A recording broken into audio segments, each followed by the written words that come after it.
Hi everyone. First of all, Happy New Year to everyone.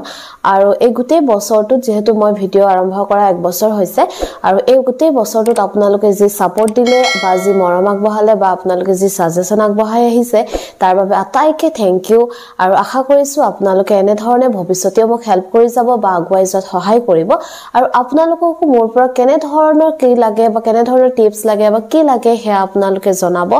যিমান দূৰ পাৰো সিমান দূৰ আপোনালোকক হেল্প কৰিবলৈ ট্ৰাই কৰিম গতিকে এতিয়া যেহেতু নিউ ইয়াৰ আহিছে আৰু আমি আটাই নিউ ইয়াৰত কি কৰো কিছুমান ৰিজলিউশন লও নহয় জানো এইবাৰ যেহেতু কি হৈছে এতিয়া আমি জানো গতিকে আমি যেহেতু চাকৰিৰ কাৰণে প্ৰিপেয়াৰ কৰি আছো গতিকে এইখিনিতে আপোনালোকে কেনে ধৰণে আগবাঢ়িব যেহেতু এতিয়া বৰ্তমান আপোনালোকৰ হাতত সময় আছে আজি এই আটাইখিনি ডিসকাস কৰিম কাৰণ বহুতে মোক কমেন্ট কৰিছিলে বা ইনষ্টাগ্ৰামতো ডিএম কৰিছিলে যে বা আমি জিকে কেনে ধৰণে পঢ়িম বা এইখিনি কেনে ধৰণে কৰিম কাৰণ কি হয়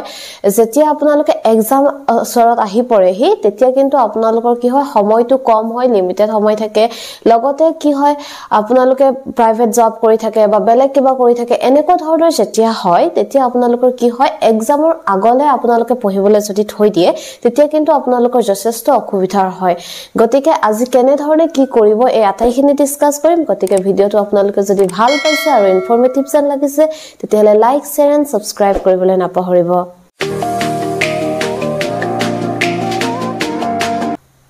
Hi, মই ময়ূৰী ষ্টাইলিছ ব্লগ চেনেলটোলৈ আপোনালোকক পুনৰ এবাৰ স্বাগতম জনাইছো লাষ্ট যে এডিআৰ এক্সাম হৈ গৈছে তাতে মই আপোনালোকৰ জুনিয়ৰ এসিস্ট্যান্ট হিচাপে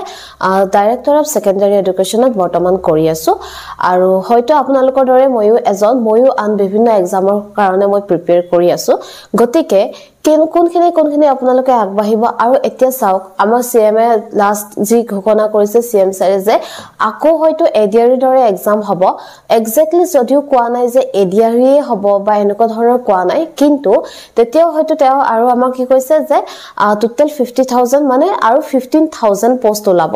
গতিকে এই 15000 পোষ্ট টেকনিক্যাল বা নন টেকনিক্যাল এনেকুৱা ধৰণৰ একো কোৱা নাই কিন্তু আপোনালোকে আশা কৰিব পাৰে হয়তো এডিআৰয়ে দৰেই হ'ব বা আন যদি ডিপাৰ্টমেন্টৰো হয় কাৰণ চাওক এক্সাম যেই নহওক কিয় টেকনিক্যাল হলে বেলেগ কথা কিন্তু নন টেকনিক্যাল হলে সদায় সিলেবাস একেখিনি আহে আপুনি জিৰে এক্সাম নিদিয়ক ম্যাথছ আহিব ৰিজনিং আহিবই ইংলিশ আহিবই জিকে আহিবই তাৰ বাদে আপুনি যদি বেলেগ কিবা আপোনাৰ কোৱালিফিকেশন স্পেসিফিক যদি কোৱালিফিকেশন কিবা এটা বিচাৰে তেতিয়াহলে তাৰ বাবে হয়তো আৰু কিবা এটা সাবজেক্ট ইনক্লুড হৈ যায় কিন্তু এইকেইটা সাবজেক্ট আপোনালোকৰ থাকে গতিকে এই সাবজেক্ট এটা আপোনালোকে যদি আগবাঢ়ি থাকে তেতিয়াহলে আপোনাৰ কি হয় আনতকে হয়তো আপোনালোকে আৰু এখোজ আগবাঢ়ি থাকে এতিয়া মই আপোনালোকৰ একদম জিৰোৰ পৰা যিসকলে ষ্টাৰ্ট কৰিব বিচাৰিছে মই তেওঁলোকৰ বাবে প্ৰথমে জনাম যে আপোনালোকে যদি হে এতিয়া কোনো ধৰণৰ আজিলৈকে প্ৰিপাৰেচন কৰাই নাই বা আপুনি ভাবি আছে যে আপুনি যি ধৰণে পঢ়া-শুনা কৰিব লাগিছিল আপোনাৰ তেনে ধৰণে হোৱা নাই বা কৰ পৰানো ষ্টাৰ্ট কৰিম কেনে ধৰণেনো ষ্টাৰ্ট কৰিম হেও আপোনালোকে জনা নাই তেতিয়াহলে আপোনালোকে প্ৰথমে কি কৰিব আপোনালোকে 6 ৰ পৰা ক্লাস 10 লৈকে এনসিআৰটি বুক হ'ব কালেক্ট কৰিব সোশ্যালৰ বেলেগ না লাগে সোশ্যালৰ গোটাই পিনে আপোনালোকে কি কৰিব সেইখিনি নিজে পঢ়িব নিজে নোটস বনাব ইয়াতে আপোনালোকে কি হয় এতিয়া মই যেতিয়া আপোনালোকক নোটছৰ কথা কৈছো নহয় বহুতে ইজি ওয়েটো যাব বিচাৰে এতিয়া চাওক পৰীক্ষালে যদি এমাহ আছে বা দুমাহ আছে তেতিয়াহলে মই কম যে ঠিক আছে এটো আপোনালোকৰ কাৰণ নোটস বনাবলৈ টাইম নাথাকে গতিকে আপোনালোকে কাৰোবাৰ নোটস লওক বা পিডিএফ কিনক যি কৰে বা মোৰো যি মই পঢ়িছিলো হেয়া সোশ্যালৰ নোটস আপোনালোকৰ মোৰ টেলিগ্ৰাম চেনেলত দিয়া আছে মোৰ টেলিগ্ৰাম চেনেলৰ নাম হৈছে ময়ূৰী শৰ্মা এতিয়া কিন্তু নিজে যেতিয়া আপোনালোকে পঢ়িব নহয় ইয়াৰ পৰা আপোনালোকৰ কেবাটো বেনিফিটস হয় প্ৰথমে কি হয় জানেনে আপোনালোকৰ কনসেপ্টটো ক্লিয়াৰ হয় যেতিয়া আপুনি সিৰিয়েলিকে পঢ়িব সিকোয়েন্স ওয়াইজ পঢ়িব 6 ৰ পৰা 10 লৈকে সোশ্যালখিনি পঢ়িব আপুনি এই ক্ৰনলজিটো থাকিব যে এইটোৰ পিছত এইটোৰ পিছত এইটো কিন্তু মই যদি আজি আপোনাক নোটছ এখিনি দি দিও বা আপুনি কাৰোবাৰ পৰা এখিনি নোটছ লৈ লৈছে আগত পিছৰ এখিনি প্ৰথমে পালে আগত পঢ়িব লগিয়াখিনি পিছত পাই গল এনেকুৱা ধৰণৰ হোৱাৰ ফলত আপোনাৰ কি হয় এই বুজাত অসুবিধা হয় হয় বা মনত ৰখাত অসুবিধা হয় কাৰণ এইটো আমাৰ বহুতৰে থাকে যে বা মই পঢ়িছো ঠিকে কিন্তু মই পাহৰি গৈছো তাৰ ৰিজনটো এটাই যে আপোনালোকে বুজি পিনে পঢ়া নাই আপুনি জাস্ট পঢ়িব লাগে কাৰণে পঢ়িছে যেতিয়া আপুনি বস্তু এটা সদায় কি কৰিব লাগে ইন্টাৰেষ্টিংলি পঢ়িব যেতিয়া বস্তু এটা আপোনাৰ পঢ়ি আপুনি ফুটি পায় তেতিয়াহে আপোনাৰ মনত থাকে জোৰ জবৰদস্তি আপুনি যদি পঢ়িবলৈ যায় তেতিয়াহলে আপোনাৰ কি হয় মনত নাথাকে মই নিজে যেতিয়া বিশেষকৈ সোশ্যাল হয়তো বহুত বেছি কিবা আগতে নোৱাৰিছিলো সোশ্যাল বৰ এটা সাবজেক্ট ভাল নাপাইছিলো মানে হিষ্ট্ৰী ভাল পাইছিলো কিন্তু জিঅগ্ৰাফি বৰ এটা ভাল নাপাইছিলো ক্লাছ 10 লৈকে কিন্তু সোশ্যালৰ এইটো বস্তু বহুত বেছি ভাল পাওঁ বিশেষকৈ হিষ্ট্ৰী তাত মই যেতিয়া হিষ্ট্ৰী পঢ়ি যাওঁ না মোৰ এনেকুৱা লাগে যে মই ষ্টৰী পঢ়িছো আৰু যেতিয়া আপুনি ষ্টৰী পঢ়াত সৰুতে আমি বহুত বেছি কিতাপ পঢ়িছিলো বা নভেল এনেকুৱা বিলাক পঢ়ি ভাল পাওঁ এনে এতিয়া আপুনি যেনেকৈ সিনেমা এখন চাই ভাল পায় নহয় জানো এই ষ্টৰী টাইপ হলে আমি ভাল পাওঁ গতিকে আপোনালোকে তেনে ধৰণে পঢ়িব যেতিয়া আপুনি পঢ়িব ষ্টৰী নিচিনাকৈ বস্তুবিলাক মনত ৰাখিবলৈ ট্ৰাই কৰিব অফ কোৰ্স আপোনালোকে ইয়াৰ বিলাকটো মনত ৰাখিবই লাগিব কিন্তু সেই বস্তুবিলাক যদি তেনেকৈ পঢ়ে আপোনাৰ কি হয় আপোনাৰ জলদি মনত ৰব গতিকে সদায় নিজে পঢ়িব মই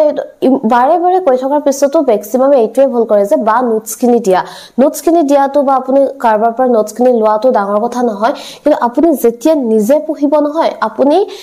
কাৰো এজনে আপোনাৰ লগৰ এজনে নোটছ বনাইছে তেওঁৰে নোটছখিনি আপুনি পঢ়িছে যোনে নোটছ বনাইছে তেওঁ আপোনাতকৈ কিন্তু কনসেপ্ট তেওঁৰ বেছি ক্লিয়াৰ হৈ আছে কাৰণ তেওঁ পঢ়িছে থ্ৰলি পঢ়ি গোটেইখিনি পঢ়িছে বা আনে বনোৱা নোটছটোত হয়তো কিবা এটা থাকি যাব পাৰে যেটো আপুনি পঢ়িব লাগিব আকৌ এনেকুৱা ধৰণৰ হয় এতে মই যদি নোটছ বনাও মই যিখিনি সাবজেক্ট অলৰেডি জানো মই যেটো বস্তু অলৰেডি জানো হেতু ৰিলেটেড মই নোটছ নবনাও মই যেটো নোৱাৰো হেতুহে নোটছ বনাও কিন্তু আপুনি যদি মোৰ নোটছটো ফলো কৰে তেতিয়াহলে হয়তো এনেকুৱা হ'ব পাৰে যে মই যেটো জানো হেতু হয়তো আপুনি নাজানে হেতু আপুনি পঢ়া নাই বা মই যেটো নাজানো হেতু হয়তো চাগে আপুনি অলৰেডি জানে গতিকে এনেকুৱা ক্ষেত্ৰত আপোনালোকে সদায় কাৰণ আপোনালোকৰ ওচৰত এতিয়া টাইম আছে কাৰণ পৰীক্ষা এতিয়ালৈকে কোনো এডভাৰটাইজে ওলোৱা নাই আৰু মই কৈছো না এডভাৰটাইজ ওলোৱাৰ পিছত সকলোৱে পঢ়িব যিসকলে তো অলৰেডি প্ৰিপেয়াৰ কৰি আছে তেওঁলোকৰ কাৰণে তো ভালেই কিন্তু সকলোৱে যেতিয়া পঢ়িবই আপুনি কি কৰিব লাগিব আগত থাকিব লাগিব নহয় নে আৰু সব সাধাৰণতে গ্ৰেড 3 এক্সামতে হেসকল ষ্টুডেন্টসহে দিয়ে যিসকল মানে হয়তো কিবা এটা কামত লাগ কৰি আছে বা এনেকুৱা ধৰণৰ বহুত বেছি আপুনি এনেকুৱাটো নহয় যে একদম ঘৰত বহি ধুনিয়াকে পঢ়ি আছে মেক্সিমামে কিবা নহয় কিবা প্ৰাইভেট জব বা টিউচন কিবা নহয় কিবা এটাত কৰি থাকে সময়টো বহুত কম থাকে কাৰণ সেই কাৰণে আপোনালোকে আগৰ পৰাই পঢ়িব লাগিব এই কাৰণে একদম আপোনালোকে নিউ ইয়াৰ এটো আপোনালোকে টাৰ্গেট লওক যে মই এমাহ সময় লৈছো বা দুমাহ সময় লৈছো যে মই 6 ৰ পৰা ক্লাছ 10 লৈকে যিখিনি সোশ্যাল আছে সোশ্যাল সায়েন্সৰ বুকখিনি মই থ্ৰলি পঢ়ি পিনে মই নোটছ বনাম দেন আপোনালোকে ৰিভাইজ কৰিব নেক্সট আপোনালোকে চাব লাগিব যে আপোনালোকে কোত আপোনালোকৰ উইক পইণ্ট হয় আৰু কোত আপোনালোকৰ স্ট্ৰেংথ আছে ঠিক আছে এতিয়া চাওক বহুতৰ কাৰণে কি হয় বহুতে ম্যাথছ নোৱাৰে আৰু বহুতে ইংলিশ নোৱাৰে এনেকুৱা ধৰণৰ থাকে এতিয়া যেটো বস্তু নোৱাৰে সেই বস্তুটো কি হয় না লাষ্ট মোমেন্টত আপোনালোকে যদি পঢ়িবলৈ থৈ দিয়ে অসুবিধা হয় তাৰ মেইন ৰিজন কি হয় যেটো আপোনালোকে নোৱাৰে কিয় নোৱাৰে কাৰণ সেই বস্তুটো আপুনি ভাল নাপায় হে কাৰণে নোৱাৰে কাৰণ আপোনাৰ সেই বস্তুটোত ইন্টাৰেষ্ট নাই বা আপুনি সেই বস্তুটো বুজিবলৈ টান হে কাৰণে পায় এতিয়া যেটো বস্তু আপুনি অলৰেডি বেয়া পায় ধৰিলক ম্যাথছ বহুত নোৱাৰে কাৰণ তেওঁ ম্যাথছ ভাল নাপায় ম্যাথছ বেয়া পায় আৰু সেই বস্তুটো যদি আপুনি এক্সামৰ আগলৈ থৈ দিয়ে এক্সামৰ আগত থৈ দিছে মানে কি আপুনি অলৰেডি নোৱাৰে তাক আপুনি মানে বহুত বেছিকে পঢ়িব লাগিব তেতিয়া আপুনি কি হৈ যাব না বৰ হৈ যাব আৰু ফলত আপোনাৰ কি হয় বহুত যা এনেকে কৰি পিনে এৰি দিব গতিকে আপুনি কি কৰিব এতিয়াৰ পৰা অলপকে পঢ়ক এট লিষ্ট আপোনালোকে তাত ডেইলি 2 ঘণ্টা বা ডেইলি 1 ঘণ্টা এটা সময় দিয়ক যেটো সাবজেক্ট আপুনি নোৱাৰে হেতু সাবজেক্ট আপুনি প্ৰথমে পঢ়ি তাৰ ফুল কনসেপ্ট ক্লিয়াৰ কৰক আৰু যেটো সাবজেক্ট আপুনি পাৰে হেতু আপুনি পিছলে থৈ দিয়ক আৰু মই কওঁ যে হেজনে মানে সদায় লাইফত জিকিবলৈ capable হয় জুনে আগতিয়াকে থাকিব পাৰে সময়তকে আগত দৌৰিব পাৰে হয়নে তো গতিকে আপোনালোকে ম্যাথছ ৰিজনিং ইংলিশ আৰু জিকে এইখিনি আপোনালোকে ক্লিয়াৰ কৰক তাৰ পিছত আহি গল কাৰেন্ট এফেয়াৰ্স মই কওঁ যে কাৰেন্ট এফেয়াৰ্স এতিয়াৰ পৰা আপোনালোকে পঢ়িব নালাগে কাৰণ আপোনালোকে হয়তো কেতিয়াবা এড ওলোৱাৰ পিছতো নাই কে 3 মাহ 4 মাহ পায় তো এক্সাম যেতিয়া হ'ব তাৰ পৰা 6 মাহ মানৰ আগৰ কাৰেন্ট এফেয়াৰ্স চালে হৈ যায় গতিকে কাৰেন্ট এফেয়াৰ্সটো আপোনালোকে হয়তো অলপকে যি চাইছে অলপকে চাব এনেকুৱা নহয় যে একদম কমপ্লিটলি এভয়েড কৰিব কিন্তু চাব তাৰ আগতে আপোনালোকে এখিনি কৰিব কিন্তু মই সদায় কওঁ যে এনসাৰমেন্ট সেম ম্যাথ যদি আপোনালোকৰ প্ৰবলেম আছে ম্যাথছৰ আপোনালোকে ক্লাস 8 9 10 ক্লিয়াৰ কৰক আৰু কোনোবাই যদি গ্ৰেড 4 ৰ এক্সামৰ কাৰণে প্ৰিপেয়াৰ কৰিছে তেতিয়া হলে তো 6 ৰ পৰা চাওক এই সৰু সৰু বস্তুখিনি যেতিয়া আপোনালোকৰ কনসেপ্ট ক্লিয়াৰ থাকিব তাৰ পিছত যদি আপোনালোকৰ বেলেগ কিবা এক্সামৰ এডভাৰটাইজ ওলাই তেতিয়া হলেও আপোনালোকৰ যদি বেলেগ কিবা এটা সাবজেক্ট লাগে সেই সাবজেক্টটোলে টাইম দিব পাৰিব আৰু যদিহে নাই একেটাই সাবজেক্ট আহিব তেতিয়া হলে আপোনালোকে কি কৰিব পাৰিব এক্সাম যেতিয়া এড ওলাব লোকে যেতিয়া পঢ়া স্টাৰ্ট কৰিব তেতিয়া আপুনি ৰিভাইজ দিব জানেনে তাৰ পইণ্টছ হেখিনি টাইমত আপোনালোকে কি কৰিব মক দিব বা আপোনালোকে প্ৰিভিয়াস ইয়াৰ কোৱেশ্চন পেপাৰ সলভ কৰিব এনেকুৱা ধৰণৰ কৰিব আৰু এটা কথা প্ৰিভিয়াস ইয়াৰ কোৱেশ্চন পেপাৰ বহুত বেছি ইম্পৰ্টেন্ট হয় গতিকে এইখিনি সময়ত আপোনালোকে কালেক্ট কৰক সময় আছে আপোনালোকে কমপ্লিট এনচিআৰটি নোটছ বনালে বাকি যিখিনি পঢ়িলে আৰু কোনখন বুক ফলো কৰিব কি কৰিব এইখিনি অলৰেডি মই ভিডিও বনাই থৈছো গতিকে আকৌ পুনৰ এবাৰ নকম ভিডিওটো দীঘলীয়া হৈ যাব আপোনালোকে মোৰ এই ভিডিওসমূহ গৈ পিনে চাব পাৰে গতিকে এইখিনি কৰাৰ পিছত আপোনালোকে প্ৰিভিয়াস ইয়াৰ কোৱেশ্চন পেপাৰ সমূহ সলভ কৰক আৰু যেতিয়া আপোনালোকে প্ৰিভিয়াস ইয়াৰ কোৱেশ্চন পেপাৰ সলভ কৰিব তেতিয়া আপোনালোকে কি হ'ব দেখিছে যে নহয় মই এটো টপিক মোৰ পঢ়িবলৈ থাকি গৈছে তাৰ ওপৰত আপোনালোকে ডিটেইলছ পঢ়ক কাৰণ এতিয়া সময় আছে কাৰণ পৰীক্ষাৰ ওচৰত আপোনালোকে সময় নেপাব একচুয়ালি পৰীক্ষাৰ আগত মানুহে ৰিভাইজ কৰে পৰীক্ষাৰ আগত নপঢ়ে গতিকে আপোনালোকে এতিয়াৰ পৰা কৰক যাতে এইবাৰ যি মানে জব ওলাই অন্তত মোৰ এই ভিডিওটো যে সকলে চাইছে তো তেওঁলোকে যাতে পিছত কব নালাগে যে বা মোৰ সিলেবাস কমপ্লিট হোৱা নাই বা মই বহুত টেনচনত আছো বা মোৰ সময় নিমিলিছে বা মই কি কৰিম কৰ পৰা পঢ়িম কি পঢ়িম মই আইডিয়াই কৰিব পৰা নাই এটো কিয় হয় জানেনে সময় কম থাকে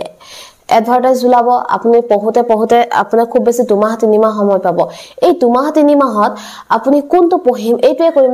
কৰিম নে জবে কৰিম নে এইটো টেনচন প্লাস যেতিয়া এক্সাম ওচৰ পাইহি নহয় তেতিয়া আপোনাৰ কি হয় জানেনে এটা ষ্ট্ৰেছ থাকে আমাৰ এটা টেনচন থাকে পাম নে কোৱেশ্চন পেপাৰ কেনেকুৱা আহিব কাট অফ কেনেকুৱা যাব এনেকুৱা ধেই থাকে কিন্তু এতিয়া আপুনি পুৰা টেনচন ফ্ৰী আৰামছে পঢ়িব পাৰিব এতিয়া আপুনি যিখিনি পঢ়িব সেইখিনি আপোনাৰ একদম ধুনীয়াকৈ মনত ৰব গতিকে এইখিনি আপোনালোকে এবাৰ নিউ ইয়াৰ ৰেজলিউশন লওক যে এবাৰ যি এক্সামে নহওক কিয় যি নোলাওক কিয় এডভাৰটাইজ যাতে আপুনি চাকৰি পাবই পাব গতিকে এইখিনিয়ে আৰু আশা কৰো আপোনালোকৰ বছৰটো আটাইৰে ভালে যাওক আৰু মোৰ যদি ভিডিওটো ভাল পাইছে তেতিয়াহলে লাইক শেয়াৰ এণ্ড সাবস্ক্ৰাইব কৰিবলৈ নাপাহৰিব বাই